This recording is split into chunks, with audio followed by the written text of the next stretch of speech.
Good morning बच्चों, करें start क्या? लास्ट टॉपिक कौन सा पढ़ा था? हरियाणा की प्रमुख है, भारत की प्रमुख झीलें पढ़ी थी ना, ठीक है। और एक झीलों का देश है ना, फिनलैंड को कहा जाता है। एक क्वेश्चन लिख लो बेटा, एक बार पूछा गया था एसएससी में।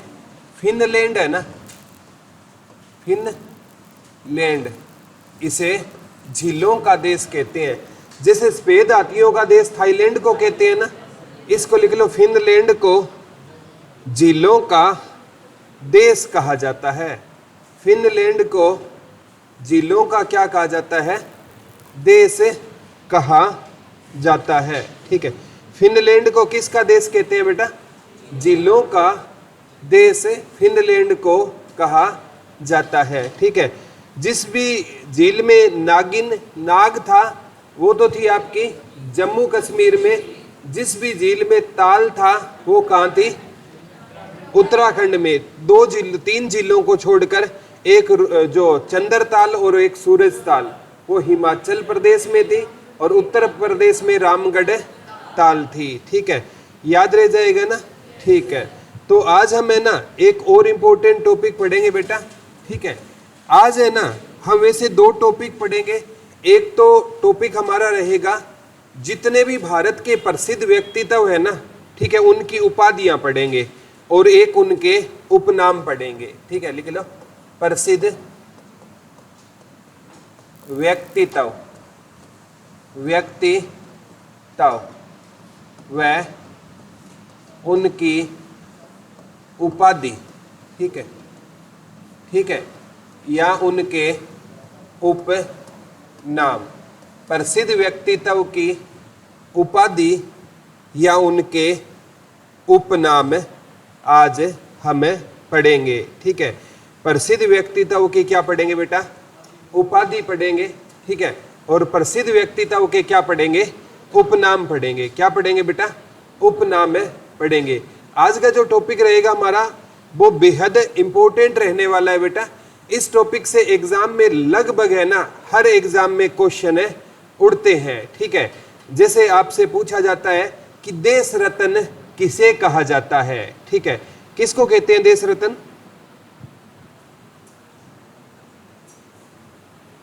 चलो नहीं पता है, कोई दिक्कत नहीं, आज हम पढ़ेंगे, ये सारी चीजें पढ़ेंगे। किसको देश रत्न कहा जाता है और किसने किसको देश रत्न कहा था, ठीक है।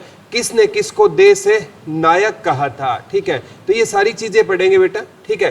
तो यहां तो ना सबसे पहले है ना हम लिख लेंगे उपाधि, ठीक है। और यहां पर किसको मिली, किसको मिली, ठीक है। और यहां पर किसने दी, ये तीन टेबल बना देना, किसने दी, ठीक है।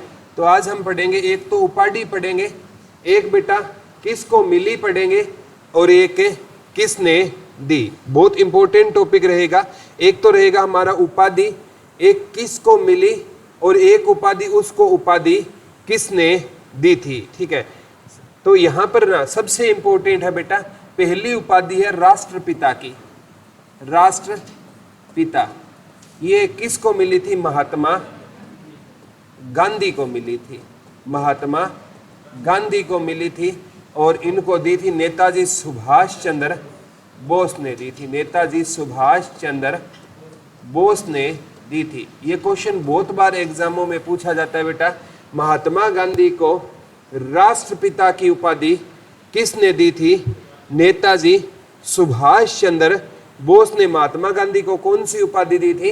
राष्ट्रपिता की उपाधि दी थी। महात्मा गांधी को कौन सी उपाधि मिली थी बेटा? राष्ट्रपिता की उपाधि किसने दी थी? नेताजी सुभाष चंद्र बोस ने महात्मा गांधी को कहा कि आप कोई आम इंसान नहीं हो, आप इस देश के क्या हो? पिता हो। तो इनको महात्मा गांधी को क्या कहा जाने लगा? राष्ट्रपिता कहा जाने लगा, ठीक है। और महात्मा गांधी को एक उपाधि मिली थी बेटा महात्मा की, ठीक है। महात्मा की भी उपाधि किसको मिली थी? ठीक है, क्योंकि महात्मा गांधी का पूरा नाम क्या था? मोहनदास। महात्मा गांधी का पूरा नाम क्या था बेटा? मोहनदास करमचंद गांधी। तो मोहनदास को महात्मा किसने कहा था? रविंद्रनाथ टैगोर ने। किसने कहा था बेटा? रविंद्रनाथ टैगोर ने इनको क्या कहा था? महात्मा कहा था। लिख लो, महात्मा गांधी को महात्मा की उपाधि किसने दी थी? रविंद्रनाथ टैगोर ने दी थी। लिख लो, महात्मा गांधी को महात्मा की उपाधि किसने दी थी? रविंद्रनाथ टैगोर ने दी थी। ये आपसे पूछा जाएगा, महात्मा गांधी को महात्मा की उपाधि किसने दी थी बेटा? रविंद्रनाथ टैगोर ने महात्मा गांधी को कौन सी उपाधि दी थी? महात्मा की। और रविंद्रनाथ टैगोर है ना बेटा, इनको 1913 में ना नोबेल पुरस्कार मिला था। कौन सा पुरस्कार मिला था? नोबेल पुरस्कार मिला था। और ये पहले व्यक्ति थे एशिया के, एशिया का पहला नोबेल पूछे ना तो किसको मिला था? रविंद्रनाथ टैगोर को मिला था। पूरा का पूरा एशिया महाद्वीप है ना बेटा, उसका ना नोबेल, पहला नोबेल किसको मिला था? रविंद्रनाथ टैगोर को। और नोबेल पुरस्कार की ना कहते हैं शुरुआत तो 1896 में हुई थी और पहली बार 1901 में दिया गया था हेनरी डुनांत को। किसको दिया गया था? हेनरी डुनांत। ये एचएसएससी ने कम से कम 7 से 8 एग्जामों में पूछा गया है कि सबसे पहले नोबेल किसको दिया गया था? हेनरी डुनांत को दिया गया था 1901 में। रेड क्रॉस के जो संस्थापक थे ना वो हेनरी डुनांत थे और रेड क्रॉस को 3 बार नोबेल पुरस्कार मिल चुका है। हम उसके बारे में भी पढ़ेंगे कभी, ठीक है। तो हेनरी डुनांत, ठीक है, इनका नाम क्या था बेटा? हेनरी डुनांत। इनको कौन सा पुरस्कार मिला था? सबसे पहले नोबेल पुरस्कार मिला था। और हेनरी डुनांत ने किसकी स्थापना की थी? रेड क्रॉस की स्थापना की थी। हेनरी डुनांत को किसका संस्थापक कहा जाता है बेटा? रेड क्रॉस का संस्थापक किसे कहा जाता है? हेनरी डुनांत को कहा जाता है। याद रह जाएगा ना। महात्मा गांधी को महात्मा किसने कहा था? रविंद्रनाथ टैगोर ने महात्मा गांधी को क्या कहा था? महात्मा कहा था। एक महात्मा गांधी को लिख लो बेटा अर्धनंगा फकीर, अर्धनंगा फकीर। और एक महात्मा गांधी को देश द्रोही फकीर। ये उपाधि किसको मिली थी बेटा? महात्मा गांधी को मिली थी। और ये दी थी ब्रिस्टल चर्चिल ने। किसने दी थी बेटा? ब्रिस्टल चर्चिल ने दी थी। लिख लो, महात्मा गांधी को अर्धनंगा फकीर या देशद्रोही फकीर किसने कहा था? ब्रिस्टल चर्चिल ने कहा था। महात्मा गांधी को अर्धनंगा फकीर या देशद्रोही फकीर किसने कहा था? ब्रिस्टल चर्चिल ने महात्मा गांधी को कौन सा फकीर कहा था बेटा? अर्धनंगा फकीर या देशद्रोही फकीर महात्मा गांधी को किसने कहा था? ब्रिस्टल चर्चिल ने महात्मा गांधी को क्या कहा था? ये कोई मतलब इंसान नहीं है, ये तो अर्धनंगा क्या है? फकीर है, देशद्रोही। एक इवेंट बताता हूं बेटा, ये है ना, जैसे 3 आरटीसी हुई थी। आरटीसी को बोलते हैं राउंड टेबल कॉन्फ्रेंस। ये 1930 में, 1931 में और 1932 में। और ये आरटीसी हुई थी बेटा किस आंदोलन के टाइम में हुई थी? महात्मा गांधी ने एक आंदोलन चलाया था, सविनय अवज्ञा। इसको बंद करवाने के लिए आरटीसी हुई। पेपर में आता है महात्मा गांधी किस आरटीसी में भाग लेने गए थे? दूसरी में। और कब गए थे? 1931 में। लिख लो, ये क्वेश्चन आ गया। महात्मा गांधी किस 3 गोलमेज सम्मेलन हुए थे बेटा? महात्मा गांधी केवल किस में गए थे? सेकंड में गए थे। और सेकंड कब हुआ था? 1931 में सेकंड गोलमेज सम्मेलन हुआ। और इसमें ना कहते हैं बेटा, जैसे अंग्रेज है ना, वो तो बिल्कुल सूटेड बूटेड आते हैं, बिल्कुल अंडर सेटिंग कोट बेल्ट डालकर आते हैं। और महात्मा गांधी है ना, हमारे धोती कुर्ता पहनकर चले गए थे। क्या पहनकर चले गए थे? धोती कुर्ता। तो ब्रिस्टल चर्चिल ने कहा कि हमारी मीटिंग में ये अर्धनंगा फकीर कौन आ गया? तो महात्मा गांधी बाद में इस मीटिंग को छोड़कर वापिस आ गए थे। तो महात्मा गांधी को कौन सी उपाधि मिली थी? अर्धनंगा फकीर या देशद्रोही फकीर किसने कहा था? ब्रिस्टल चर्चिल ने कहा था। महात्मा गांधी को महात्मा किसने कहा था? रविंद्रनाथ टैगोर ने कहा था। ठीक है, महात्मा गांधी को महात्मा किसने कहा था बेटा? रविंद्रनाथ टैगोर ने कहा था।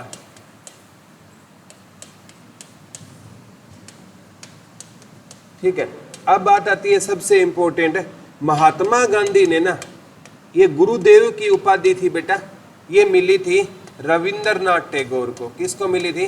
रविंद्रनाथ टैगोर को मिली थी। और ये इनको गुरुदेव कहा था बेटा, रविंद्रनाथ टैगोर को महात्मा गांधी ने कहा था। लिख लो, रविंद्रनाथ टैगोर को कौन सी उपाधि मिली थी? गुरुदेव की उपाधि मिली थी। रविंद्रनाथ टैगोर को कौन सी उपाधि मिली थी? गुरुदेव की उपाधि मिली थी। लिख लो, रविंद्रनाथ टैगोर को कौन सी उपाधि मिली थी? गुरुदेव की उपाधि मिली थी। तो रविंद्रनाथ टैगोर को गुरुदेव किसने कहा था बेटा? महात्मा गांधी। देखो, महात्मा गांधी को तो रविंद्रनाथ टैगोर ने कह दिया महात्मा, ठीक है। इन्होंने भी बेटा वो फर्ज था ना, वो वापिस कर दिया। बोला, इन्होंने तो कहा आप महात्मा हो, बोला मैं महात्मा हूं तो आप गुरुदेव हो। क्या हो आप? है गुरुदेव। ये दोनों उपाधियां पूछी गई है बेटा। महात्मा गांधी को तो महात्मा कहा था रविंद्रनाथ टैगोर ने, और रविंद्रनाथ टैगोर ने महात्मा गांधी को क्या कहा था? महात्मा। और महात्मा गांधी ने रविंद्रनाथ टैगोर को क्या कहा था? गुरुदेव कहा था। क्या कहा था बेटा? गुरुदेव कहा था। याद रह जाएगा ना। एक आता है बेटा स्वामी की उपाधि थी, ये विवेकानंद जी को मिली थी। विवेकानंद जी ने, ये कोई राजस्थान के, लिख लो, राजस्थान के महाराज खेतड़ी ने दी थी। राजस्थान के महाराज खेतड़ी ने दी थी। लिख लो, स्वामी विवेकानंद को स्वामी की उपाधि किसने दी थी? लिख लो, स्वामी विवेकानंद को स्वामी की उपाधि किसने दी थी? महाराज खेतड़ी ने दी थी। लिख लो, स्वामी विवेकानंद जी को स्वामी की उपाधि किसने दी थी बेटा? महाराज खेतड़ी ने स्वामी विवेकानंद जी को कौन सी उपाधि दी थी? स्वामी की उपाधि दी थी। कहते हैं स्वामी विवेकानंद जी ना, ठीक है, इनके पास बेटा पैसों का अभाव था, ठीक है, और ये ना काली माता के क्या होते थे? भक्त होते थे। और एक बार की बात है, स्वामी विवेकानंद के गुरु का नाम आया था रामकिशन परमहंस। रामकिशन परमहंस को बेटा दक्षिणेश्वर स्वामी कहते हैं। ये क्वेश्चन आ गया, रामकिशन परमहंस को क्या कहा जाता है? कहाँ का स्वामी कहा जाता है? दक्षिण का स्वामी कहा जाता है। दक्षिणेश्वर स्वामी किसको बोलते हैं? रामकिशन परमहंस को बोला जाता है। कहाँ का स्वामी बोला जाता है बेटा? दक्षिण का स्वामी किसको बोला जाता है? रामकिशन परमहंस को कहते हैं। ये रामकिशन परमहंस कोई साधारण इंसान नहीं थे। अब देखो, स्वामी विवेकानंद बेटा साधारण इंसान नहीं थे, तो रामकिशन परमहंस कैसे साधारण हो सकते हैं? स्वामी विवेकानंद के गुरु थे। कहते हैं एक बार है ना, स्वामी विवेकानंद जी रामकिशन परमहंस के पास जाते हैं, बोला गुरुजी मेरे को अपना शिष्य बना लो। तो रामकिशन परमहंस इनको शिष्य मानने से क्या कर देते हैं? इनकार कर देते हैं। तो स्वामी विवेकानंद जी ने वहां से आकर सौगंध खाई थी कि मैं ना, आप एक दिन आपको ना मुझे अपना शिष्य मानना पड़ेगा। और उसी दिन से ना कलकत्ता में काली माता की भक्ति करने लग गए थे। कलकत्ता में किसका मंदिर है बेटा? बहुत बड़ा काली माता का मंदिर है। जैसे महाराष्ट्र में सिंगनापुर है, वहां पर शनि महाराज का क्या है? मंदिर। और उस मंदिर के ना इर्द गिर्द है ना दुकानों में कभी ताले नहीं लगते, ठीक है। हमारे यहाँ तो ताले ना लगाए सारे सामान की रात को सर्विस हो जाएगी, ठीक है, सुबह कुछ नहीं मिलेगा। वहां पर कभी जाकर मौका मिले ना, महाराष्ट्र जाओगे, ठीक है, जैसे आप उज्जैन मध्य प्रदेश जाओगे, वही ट्रेन आगे महाराष्ट्र जाती है, ठीक है, तो उसमें सारे दर्शन हो जाएंगे। ये एक रूट पर सारी तीर्थ यात्रा है। वहां पर शिरडी साईं बाबा का भी मंदिर है, ठीक है, वो वही एरिया है जब शिरडी आपने सुना होगा, ठीक है। तो कहते हैं बेटा यहाँ पर है ना रामकिशन परमहंस थे ना, ठीक है, इन स्वामी विवेकानंद जी ने जब काली माता की भक्ति की तो काली माता ने स्वामी विवेकानंद को साक्षात दर्शन दिए। फिर रामकिशन परमहंस ने इनको अपना शिष्य माना। और रामकिशन परमहंस बताते थे कि मेरे सपने में ना, ठीक है, मेरे सपने में ना भगवान श्री कृष्ण आते हैं, मेरे सपने में ना जीसस क्राइस्ट आते हैं, ठीक है, यानी जितने भी धर्म होते थे ना उनके धर्म गुरु ये कहते हैं मेरे किस में आते हैं? सपने में। ये कहते हैं मेरे लिए ना सभी धर्म क्या है? एक समान है, ठीक है। ये रामकिशन परमहंस का कभी आप YouTube पर डालकर देखना बेटा, राम किशन परमहंस क्या होते थे? कहते हैं ये जिस मंदिर में रहते थे ना, उस मंदिर में ना जब कोई भी मंदिर लगा लो वहां पर माता का भोग लगता है बेटा, ठीक है, सुना है क्या? पहले माता का भोग लगता है और फिर है ना भक्तों में प्रसाद बांटा जाता है। तो राम किशन परमहंस क्या करते थे? भोग लगाने से पहले खाना खुद खाते थे, थोड़ा सा टेस्ट खुद करते थे। पब्लिक में बात फैल गई, बोला ये तो कोई पाखंडी है, माता का भोग खुद पहले लगाता है, माता को बाद में लगवाता है, ठीक है। तो पंचायत में इनको बुलाया गया, बोला स्वामी जी आप ऐसा करते हो? बोला जी हाँ मैं ऐसा करता हूँ। बोला आप ऐसा क्यों करते हो? आपको निष्कासित किया जाएगा, इससे मतलब आप पुजारी नहीं रहोगे। बोला कोई दिक्कत नहीं है, पुजारी नहीं रहूंगा तो। बोला बचपन में जब मेरी माँ मुझे खाना खिलाया करती थी ना, वो पहला टेस्ट खुद करती थी मेरी माँ, ताकि इसमें ना दही वगैरह में नमक ठीक है या नहीं है, खाना खाने लायक है तो मेरी माँ मुझे खिलाया करती थी, अदरवाइज मुझे नहीं खिलाती थी। तो मैं भी खाना पहले टेस्ट करूंगा, अगर मुझे पसंद आएगा तो मैं मेरी माता को क्या खिलाऊंगा? खाना खिलाऊंगा। इस लेवल के थे स्वामी राम किशन परमहंस। स्वामी विवेकानंद जी ने ना इनकी याद में किस मिशन की स्थापना की थी? राम किशन मिशन की स्थापना की थी, ठीक है। स्वामी विवेकानंद जी का मतलब अलबायु में मृत्यु हो गई थी 39 वर्ष की उम्र में, बेलूर मठ में, कभी डिस्कस करेंगे। तो स्वामी विवेकानंद जी के पास कहते हैं बेटा पैसे नहीं थे। शिकागो 1893 में स्वामी जी कहाँ गए थे? शिकागो गए थे, ठीक है। और इनका शिकागो जाने का जो खर्चा था ना, वो किसने उठाया था? महाराज खेतड़ी ने उठाया था। जब ये महाराज खेतड़ी के पास गए थे ना, राम किशन परमहंस ने इनको कह दिया कि आप है ना पूरे भारत में ना सनातन धर्म का क्या करो? प्रसार करो, ठीक है। तो महाराज खेतड़ी इनके विचारों से इतने प्रभावित हुए, बोला इस देश को आपकी जरूरत नहीं है, आप विदेशों में जाकर भारत का क्या करो? प्रचार। तो इनका सारा खर्चा उठाया था। और इनको कौन सी उपाधि दी थी बेटा? स्वामी की उपाधि दी थी। याद रह जाएगा ना, किसने दी थी? महाराज खेतड़ी ने इनको कौन सी उपाधि दी थी? स्वामी की उपाधि दी थी। किसने दी थी? महाराज खेतड़ी ने। किसको दी थी बेटा? विवेकानंद जी को किसकी उपाधि दी थी? स्वामी की उपाधि दी थी। याद रह जाएगा ना, ठीक है। अब आती है बेटा, एक है नेताजी सुभाष चंद्र बोस को नेताजी, ठीक है। नेताजी की उपाधि किसको मिली थी? सुभाष चंद्र बोस को, ठीक है। और इनको नेताजी की उपाधि दी थी हिटलर ने। किसने दी थी बेटा? हिटलर ने दी थी।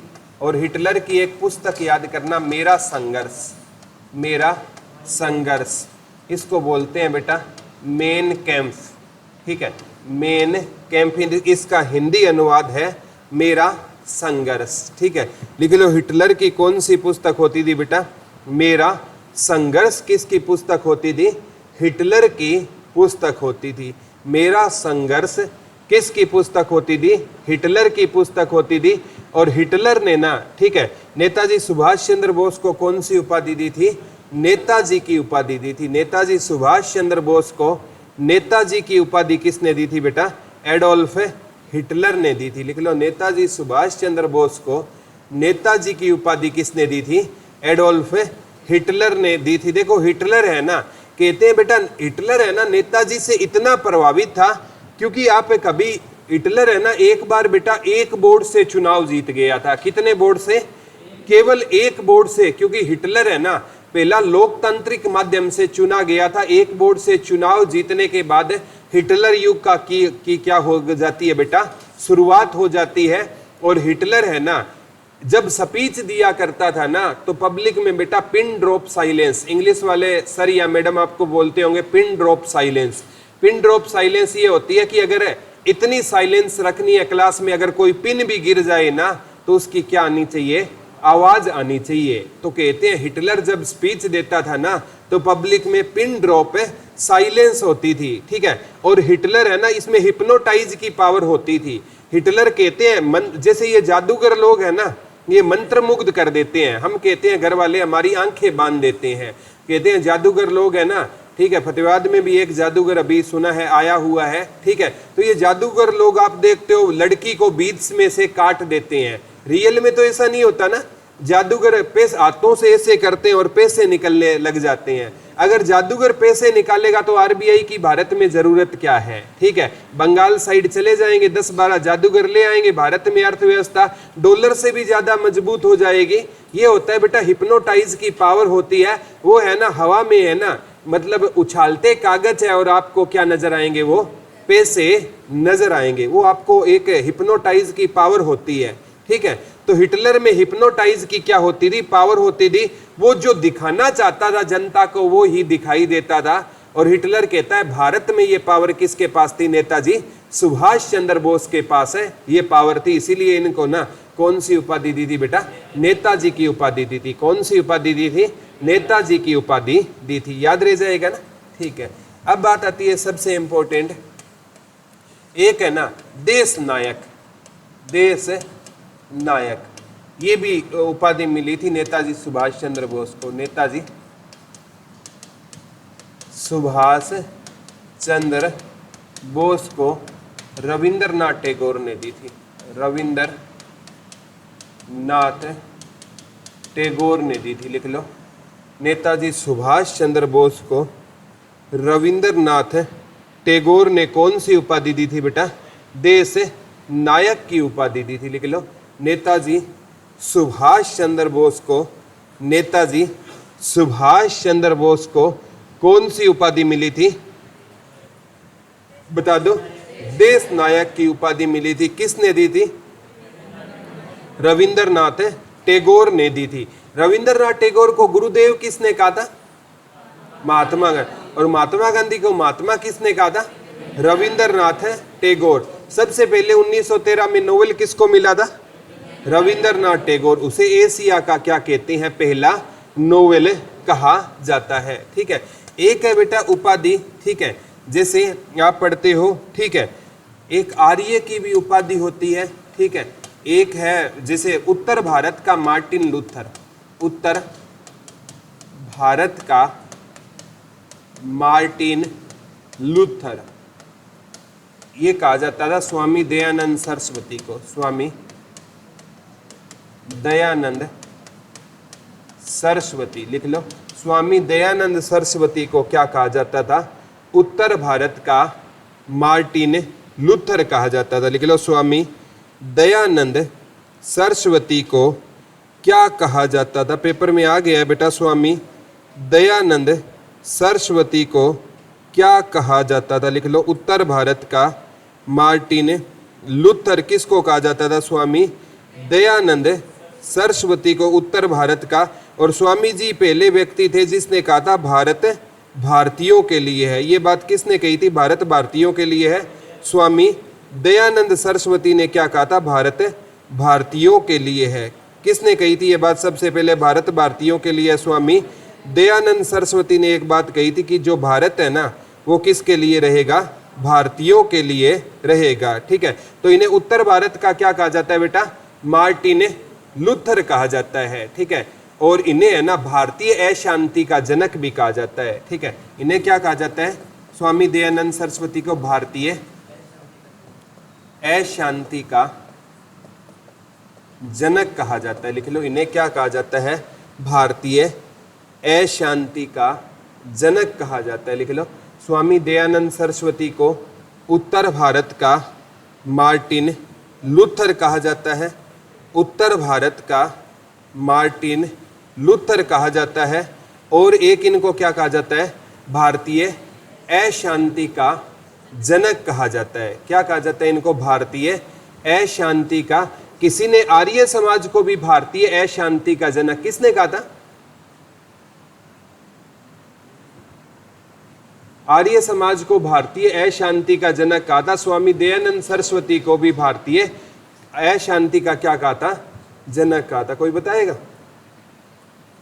सोच लो। स्वामी दयानंद सरस्वती को क्या कहा जाता है? भारतीय अशांति का जनक कहा जाता है। आर्य समाज को भी भारतीय अशांति का क्या कहते हैं? जनक कहते हैं। ठीक है, एक क्वेश्चन तो बताओ, चलो सोचो। एक है स्वामी विवेकानंद जी को स्वामी की उपाधि किसने दी थी? महाराज खेतड़ी ने स्वामी विवेकानंद जी को क्या कहा था? स्वामी कहा था। ठीक है। एक है देश रत्न, देश रत्न। ठीक है। देश रत्न की भी उपाधि मिली थी डॉक्टर राजेंद्र प्रसाद को, और ये दी थी महात्मा गांधी ने दी थी। लिख लो, देश रत्न की उपाधि किसको मिली थी? देश रत्न की उपाधि किसको मिली थी? लिख लो, देश रत्न की उपाधि किसे मिली थी? देश रत्न की उपाधि डॉक्टर राजेंद्र प्रसाद को मिली थी। देश रत्न की उपाधि किसे मिली थी बेटा? डॉक्टर राजेंद्र प्रसाद को मिली थी। किसने कहा था? महात्मा गांधी। और डॉक्टर राजेंद्र प्रसाद है ना, इनको बिहार का गांधी कहते हैं बेटा, बिहार का गांधी कहते हैं। और डॉक्टर राजेंद्र प्रसाद को ना, डॉक्टर राजेंद्र प्रसाद के सपनों का शहर फरीदाबाद था। सपनों का शहर क्या होता था? फरीदाबाद होता था। लिख लो, डॉक्टर राजेंद्र प्रसाद के सपनों का शहर कौन सा होता था? फरीदाबाद होता था। डॉक्टर राजेंद्र प्रसाद के सपनों का शहर, लिख लो, डॉक्टर राजेंद्र प्रसाद के सपनों का शहर कौन सा होता था? फरीदाबाद होता था। लिख लो, डॉक्टर राजेंद्र प्रसाद के सपनों का शहर कौन सा होता था? फरीदाबाद। और हरियाणा में ना जब एक यूनिवर्सिटी बनी थी बेटा, कुरुक्षेत्र यूनिवर्सिटी, इसका शुभारंभ किसने किया था? डॉक्टर राजेंद्र प्रसाद ने किया। और जब ये यूनिवर्सिटी बनी ना, इसमें एक ही विभाग होता था बेटा, संस्कृत विभाग होता था। लिख लो, हरियाणा में जब कुरुक्षेत्र यूनिवर्सिटी बनी तो इसका शुभारंभ किसने किया था? डॉक्टर राजेंद्र प्रसाद ने किया था। लिख लो, भारत में हरियाणा में जब कुरुक्षेत्र यूनिवर्सिटी बनी तो इसका शुभारंभ किसने किया था? डॉक्टर राजेंद्र प्रसाद ने इसका क्या किया था? शुभारंभ किया था। कौन सी यूनिवर्सिटी बनी थी हरियाणा में? कुरुक्षेत्र यूनिवर्सिटी 1956 में जब ये बनी थी ना, 1956 में, तो इसका उद्घाटन करने कौन आए थे? डॉक्टर राजेंद्र प्रसाद। और डॉक्टर राजेंद्र प्रसाद के सपनों का शहर कौन सा था? फरीदाबाद। और पंडित जवाहरलाल नेहरू के सपनों का शहर चंडीगढ़। लिख लो, ये भी आ गया, पंडित जवाहरलाल नेहरू के सपनों का शहर चंडीगढ़। लिख लो, पंडित जवाहरलाल नेहरू के सपनों का शहर। लिख लो, पंडित जवाहरलाल नेहरू के सपनों का शहर कौन सा था? पंडित जवाहरलाल नेहरू के सपनों का शहर कौन सा था? आ चुका है बेटा, पंडित जवाहरलाल नेहरू के सपनों का शहर कौन सा था? पंडित जवाहरलाल नेहरू के सपनों का शहर कौन सा था बेटा? चंडीगढ़। पंडित जवाहरलाल नेहरू के सपनों का क्या होता था? शहर होता था। याद रह जाएगा ना? ठीक है। एक उपाधि है बेटा, आपसे पूछा जाएगा, सरदार वल्लभ भाई पटेल को। लिख लो, वल्लभ भाई पटेल को सरदार की उपाधि मिली थी, और ये दी थी बारदोली की महिलाओं ने। लिख लो, वल्लभ भाई पटेल को कौन सी उपाधि मिली थी? सरदार की उपाधि मिली थी। और किसने दी थी? बारदोली की महिलाओं ने दी थी। लिख लो, सरदार वल्लभ भाई पटेल को किसकी उपाधि मिली थी? सरदार की उपाधि मिली थी। लिख लो, सरदार वल्लभ भाई पटेल को, सरदार वल्लभ भाई पटेल को सरदार की उपाधि किसने दी थी? बारदोली की महिलाओं ने दी थी। ठीक है। एक बारदोली सत्याग्रह हुआ था बेटा। कौन सा सत्याग्रह हुआ था? बारदोली सत्याग्रह हुआ था।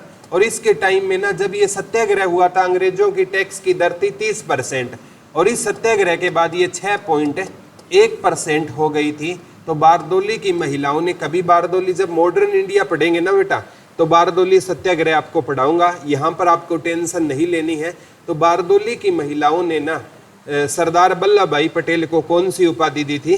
सरदार की उपाधि दी थी। लिख लो, बारदोली की महिलाओं ने सरदार वल्लभ भाई पटेल को कौन सी उपाधि दी थी? सरदार की उपाधि दी थी। और वल्लभ भाई पटेल को ना भारत का बिस्मारक कहा जाता है।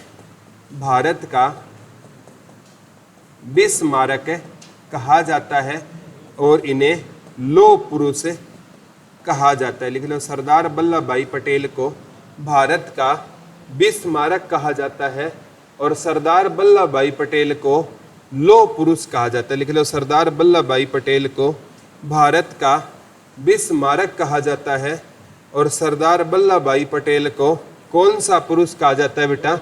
लौह पुरुष कहते हैं। सरदार वल्लभ भाई पटेल को भारत का बिस्मारक कहा जाता है और सरदार वल्लभ भाई पटेल को कौन सा पुरुष बोलते हैं बेटा? लौह पुरुष बोलते हैं। और वैसे है ना, जो ये बिस्मारक था ना बेटा, ठीक है, इसने ना जर्मनी का एकीकरण किया था। ठीक है, लिख लो, रियल में बिस्मारक ने कहाँ का एकीकरण किया था? जर्मनी का। और भारत का एकीकरण किसने किया था? सरदार वल्लभ भाई पटेल ने किया था। लिख लो, जर्मनी का एकीकरण, ये पेपर में आ चुका है बेटा। जर्मनी का एकीकरण किसने किया था? बिस्मारक ने किया था। जर्मनी का एकीकरण किसने किया था? बिस्मारक ने। कहाँ का एकीकरण किया था बेटा? जर्मनी का एकीकरण किसने किया था? बिस्मारक ने। कहाँ का एकीकरण किया था? जर्मनी का एकीकरण किया। और भारत का एकीकरण का श्रेय किसको जाता है? सरदार वल्लभ भाई पटेल ने। कहाँ का एकीकरण किया था? भारत का एकीकरण किया था। इसलिए इनको भारत का क्या कहा जाता है? बिस्मारक कहा जाता है। भारत का क्या कहा जाता है? इनको बिस्मारक कहा जाता है। किसको भारत का बिस्मारक कहते हैं? सरदार वल्लभ भाई पटेल को। इनको लौह पुरुष भी कहा जाता है। याद रह जाएगा ना? ठीक है। अब एक उपाधि है बेटा जो आपसे आगामी एग्जाम में भी पूछ ली जाएगी, कायदे आजम। ये उपाधि मिली थी मोहम्मद अली जिन्ना को। मोहम्मद अली जिन्ना को मिली थी। लिख लो, कौन सी उपाधि थी? कायदे आजम की। ठीक है, और ये दी थी महात्मा गांधी ने। महात्मा गांधी ने दी थी। लिख लो, मोहम्मद अली जिन्ना को कौन सी उपाधि मिली थी? कायदे आजम की उपाधि मिली थी। लिख लो, मोहम्मद अली जिन्ना को कौन सी उपाधि मिली थी? कायदे आजम की उपाधि मिली थी। लिख लो, मोहम्मद अली जिन्ना को कौन सी उपाधि मिली थी बेटा? कायदे आजम की उपाधि मिली थी। मोहम्मद अली जिन्ना को किसकी उपाधि मिली थी? कायदे आजम की। किसने दी थी बेटा? महात्मा गांधी ने दी थी। एक है भारत का नेपोलियन। भारत का नेपोलियन समुद्रगुप्त को कहते हैं ना? कोई बताएगा किसने कहा था? एनीवन? Vincent Smith. किसने कहा था बेटा? विंसेंट स्मिथ ने कहा था। लिख लो, समुद्रगुप्त को कहाँ का नेपोलियन कहा जाता है? भारत का नेपोलियन कहा जाता है। लिख लो, समुद्रगुप्त को कहाँ का नेपोलियन कहा जाता है? लिख लो, समुद्रगुप्त को कहाँ का नेपोलियन कहा जाता है? तो समुद्रगुप्त को कहाँ का नेपोलियन कहा जाता है? भारत का नेपोलियन। किसने कहा था बेटा समुद्रगुप्त को भारत का नेपोलियन? बता दो। विंसेंट स्मिथ ने। ईरान का नेपोलियन लिख लो, नादिर शाह। ईरान का नेपोलियन किसे कहा जाता है? नादिर शाह को ईरान का नेपोलियन बोलते हैं। लिख लो, नादिर शाह को ईरान का नेपोलियन बोला जाता है। नादिर शाह को कहाँ का नेपोलियन बोला जाता है बेटा? ईरान का नेपोलियन किसे बोला जाता है? नादिर शाह को कहाँ का नेपोलियन बोलेंगे? ईरान का। और हरियाणा का हेमचंद्र विक्रमादित्य। हरियाणा का नेपोलियन आए ना, हेमचंद्र विक्रमादित्य। ये इसको किसका नेपोलियन बोलते हैं बेटा? हरियाणा का नेपोलियन बोलते हैं। हरियाणा का नेपोलियन किसको कहा जाता है? हेमचंद्र विक्रमादित्य को हरियाणा का क्या बोलते हैं? हम नेपोलियन बोलते हैं। हेमचंद्र विक्रमादित्य को हम क्या बोलते हैं? हरियाणा का नेपोलियन बोलते हैं। भारत का नेपोलियन कौन है? समुद्रगुप्त। ईरान का नेपोलियन कौन है? नादिर शाह। एक बार आया बेटा, रियल में ना नेपोलियन फ्रांस का राजा था। नेपोलियन बोनापार्ट इसका पूरा नाम था बेटा, बोनापार्ट। ये कहाँ का राजा होता था? फ्रांस का राजा होता था। और ये भी आया था फ्रांस का राजा कब बना? 1804 में। ये आ चुका है बेटा। नेपोलियन लिख लो, फ्रांस का राजा कब बना था? 1804 में बना था। लिख लो नेपोलियन बोनापार्ट फ्रांस का राजा कब बना? 1804 में बना था। लिख लो नेपोलियन बोनापार्ट फ्रांस का राजा कब बना था बेटा? 1804 में नेपोलियन बोनापार्ट कहाँ का राजा बना था? फ्रांस का राजा बना। और नेपोलियन के जीवन का अंतिम युद्ध 1815 में वाटरलू का युद्ध था। लिख लो नेपोलियन के जीवन का अंतिम युद्ध कौन सा था? 1815 में नेपोलियन के जीवन में नेपोलियन ने अंतिम युद्ध लड़ा और इस युद्ध का नाम था बेटा वाटरलू का युद्ध। लिख लो नेपोलियन के जीवन का अंतिम युद्ध कौन सा था? वाटरलू का युद्ध होता था। लिख लो नेपोलियन के जीवन का अंतिम युद्ध कौन सा होता था? लिख लो नेपोलियन के जीवन का अंतिम युद्ध कौन सा होता था? वाटरलू का युद्ध होता था। ठीक है, नेपोलियन के जीवन का अंतिम युद्ध कौन सा होता था बेटा? वाटरलू का युद्ध होता था। ठीक है, नेपोलियन के पतन का सबसे बड़ा कारण था, पहले नेपोलियन कभी हारा नहीं था बेटा। और जब इंसान हारता नहीं है ना तो उसमें अहंकार आ जाता है। तो इस फ्रांस छोटे से देश ने ना किससे पंगा ले लिया बेटा? रूस से पंगा ले लिया। आप पढ़ोगे पुराने टाइम में ना विश्व में दो गुट होते थे, एक यूएसए होता था, एक यूएसएसआर होता था। ठीक है, 1991 में यूएसएसआर का विघटन हो गया था। ठीक है, और यूएसएसआर से मतलब ये इसके टुकड़े हो गए। रूस यूएसएसआर का क्या होता था?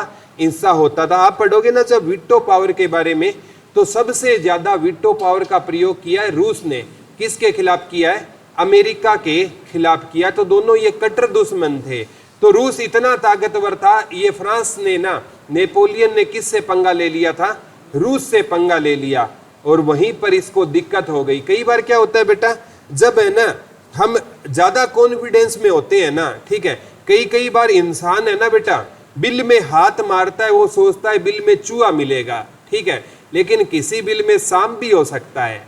जहाँ सांप होगा वहां सर्विस हो जाएगी, इस बात का ध्यान रखना। हम सोचते हैं हर बिल में चूहा नहीं होता, किसी बिल में क्या निकलेगा? सांप। तो इसने चूहा समझकर हाथ मारा और अंदर सांप था। वहीं से नेपोलियन का क्या हो गया? पतन हो गया। इसके जीवन का अंतिम युद्ध था वाटरलू का युद्ध। नेपोलियन बोनापार्ट का ना मैंने यूट्यूब पर वीडियो डाली हुई है, उसको पढ़ना। बड़ा खतरनाक लीडर होता था नेपोलियन बोनापार्ट। हिटलर के बारे में पढ़ना, नेपोलियन के बारे में पढ़ना। ठीक है, इनकी विचारधारा थोड़ी अलग थी, लेकिन अपने देश के लिए ये कभी भी गद्दार नहीं थे। ठीक है, जैसे महाराजा कर्ण था ना बेटा, ठीक है, उसको लोग गलत बोल सकते हैं लेकिन उसको लोग गद्दार नहीं बोल सकते। तो जर्मनी है ना, हिटलर को कभी भी गद्दार नहीं बोल सकता। जर्मनी के लिए हिटलर ने बहुत कुछ किया था, यहूदियों को मारा था, वो गलत था। ठीक है, तो भारत का नेपोलियन किसे कहते हैं बेटा? किसने कहा था? विंसेंट स्मिथ ने समुद्रगुप्त को क्या कहा था? भारत का नेपोलियन कहा था। भारत का नेपोलियन किसको कहा जाता है बेटा? समुद्रगुप्त को भारत का नेपोलियन कहा जाता है। ये प्रमुख व्यक्ति थे और उनकी क्या थी बेटा? कुछ उपाधियां थी जो उनको दी गई थी। अब इन प्रसिद्ध व्यक्तियों को क्या पढ़ेंगे हम? उपनाम पढ़ेंगे। क्या पढ़ेंगे बेटा? प्रसिद्ध व्यक्तियों के उपनाम पढ़ेंगे। ठीक है, जैसे नागार्जुन को भारत का आइंस्टीन बोलते हैं। आइंस्टीन लिख लो। नागार्जुन को क्या बोला जाता है बेटा? भारत का आइंस्टीन। कल हमने आपको बताया था जो अल्बर्ट आइंस्टीन थे ना, वो क्या बजाया करते थे बेटा? वायलिन बजाया करते थे। अल्बर्ट आइंस्टीन वैज्ञानिक थे। ठीक है, ये जितने भी बेटा महान लोग हुए हैं ना, इनका आप इतिहास पढ़कर देखना, ये बचपन में ना बड़े कमजोर होते थे। ठीक है, चाहे आप कोई भी महान व्यक्ति का कहते हैं, अल्बर्ट आइंस्टीन है ना, जब बेटा ये मतलब बचपन में कहते हैं, इसको स्कूल से निकाल दिया गया था अल्बर्ट आइंस्टीन को। इनके स्कूल टीचर ने इनको एक पर्ची दे दी और कहा, क्योंकि इनको तो ये पढ़ने में सक्षम नहीं थे, बोला अपनी माता को ये पर्ची दे देना। अल्बर्ट आइंस्टीन दोपहर का टाइम था, 12 बजे का घर आया।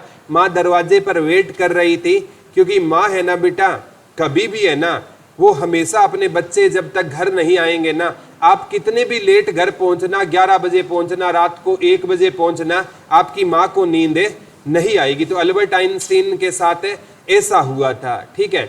मतलब एक इतिहासकार कहते थे, जब जब मैं कमा कर घर आया तो पत्नी ने पूछा कुछ लाया, ठीक है। पत्नी ने पूछा कुछ कमाया, बेटे ने पूछा कुछ लाया, सिर्फ माँ ही थी, उसने पूछा बेटा कुछ खाया। तो ये चीजें होती है। तो कहते हैं अल्बर्ट आइंस्टीन का उनकी माँ इंतजार कर रही थी। अल्बर्ट आइंस्टीन ने वो पर्ची दे दी, बोला माँ इसमें क्या लिखा हुआ है? तो माँ ने कहा कि बेटा इस पर्ची में लिखा हुआ है कि आपका बेटा इतना टैलेंटेड है, हमारा स्कूल इसको पढ़ा नहीं सकता। तो अल्बर्ट आइंस्टीन के दिमाग पर इतना गहरा असर हुआ उस बात का।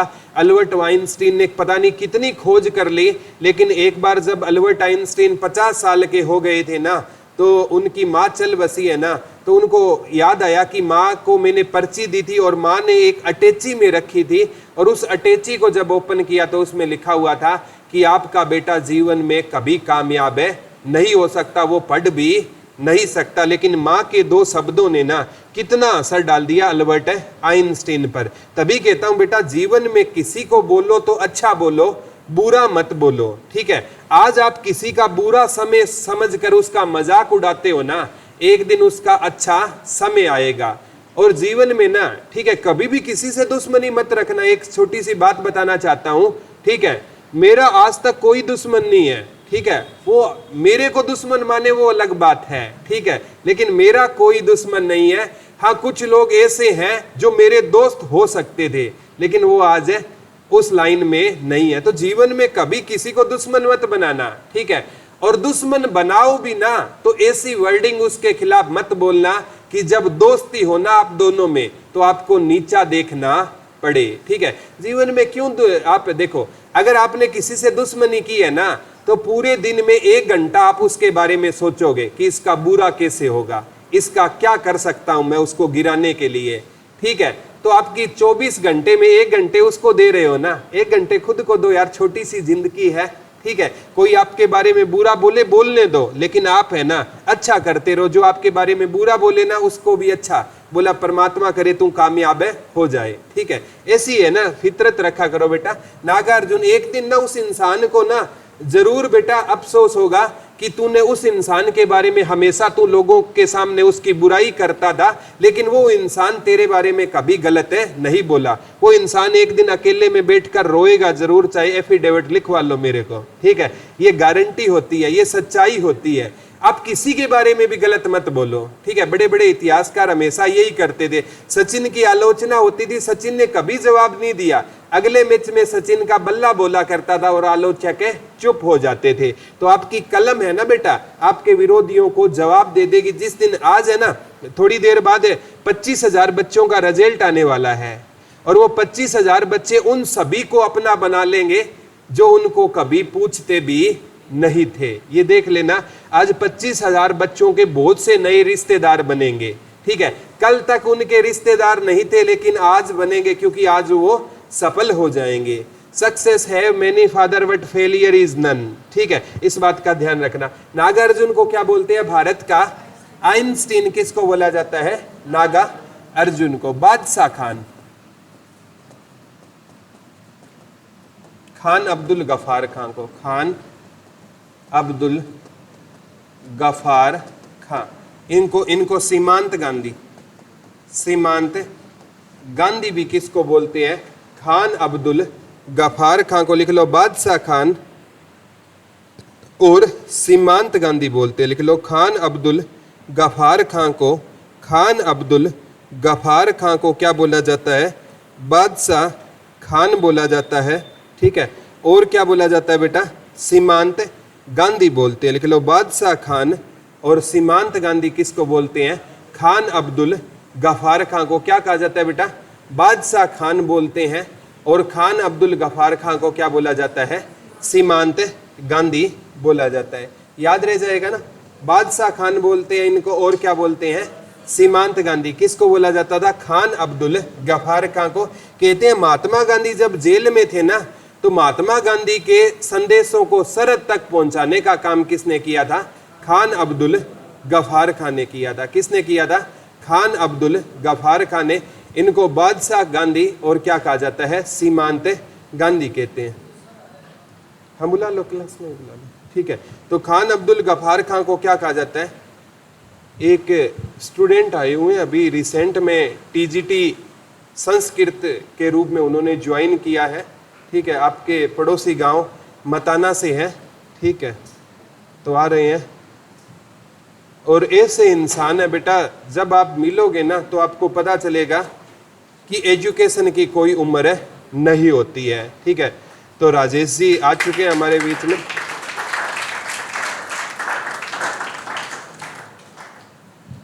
कैसे गुरु जी? ठीक है, अरे बस ठीक हो, बहुत बहुत बधाई हो सर जी, ठीक है। तो ये राजेश जी है, कभी भी मेरे से ऑफलाइन नहीं पढ़े हुए। सबसे पहले तो ये बता देता हूँ, हमारा जो मतलब है कांटेक्ट हुआ था ऑनलाइन चैनल के जरिए ही कांटेक्ट हुआ था। फर्स्ट टाइम है ना, एक यहाँ फतेहाबाद में शादी थी, उस टाइम पहली बार मैं राजेश जी से मिला था, ठीक है। उड्डा सेक्टर में एक शादी में मिले थे सर हम, ठीक है। तो हाँ, तो राजेश जी है ना, इनसे जब भी मिलते हैं ना, ये यहाँ पर एक गुरुकुल है, ठीक है, जो आपने देखा होगा मताना के साइड में गुरुकुल है, ऑन रोड गुरुकुल है। वहां पर मतलब जरूरतमंद बच्चों को पढ़ाने का इन्होंने बहुत लंबे टाइम तक कार्य किया था। मैं आपसे कहता हूं बेटा, आज आप किसी जरूरतमंद की सहायता करते हो ना, तो वो चीज रिटर्न, ये कायनात होती है ना, ये आपको रिटर्न जरूर देती है। कोई भी आपका एक छोटा सा काम किया हुआ वो व्यर्थ नहीं जाता, ठीक है। तो एक छोटी सी कहानी याद आती है बेटा। एक बार की बात है कि एक इंसान है ना, अपना रास्ता भूल जाता है, ठीक है।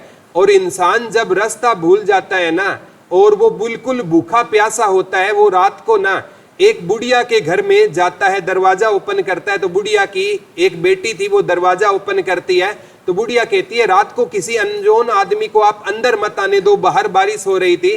तो उस गुड़िया ने अपनी दादी को बिना बताए उस डॉक्टर को, उसको पता नहीं था ये भविष्य में डॉक्टर बनेगा, वो आम इंसान था, उसको ना ठंड लग रही थी, एक गिलास गर्म दूध का दिया, और वो है ना सुबह इंसान वो चला गया। और एक प्रकृति का ऐसा नियम था कि उस लड़की की ना तबीयत खराब हो जाती है, ऐसी बीमारी हो जाती है, और उसका इलाज है ना सिर्फ एक ही डॉक्टर कर सकता था वर्ल्ड में, और उसकी फीस इतनी ज्यादा थी।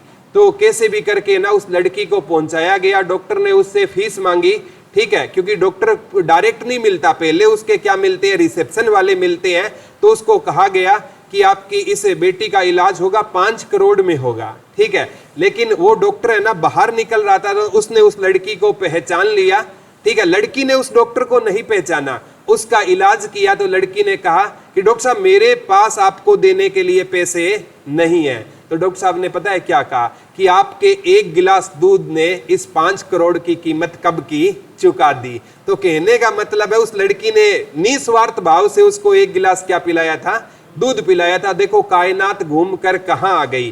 तो ये कहानी छोटी है लेकिन ये शिक्षा देती है। आज आप किसी की मदद कर रहे हो ना, पता नहीं वो रिटर्न आपको कब होगा, रिटर्न हो ना हो। सर छोटू राम की मदद की थी सेठ छज्जू राम ने, बिना ये सोचे कि ये इंसान क्या करेगा, और सर छोटू राम इतने बड़े बने।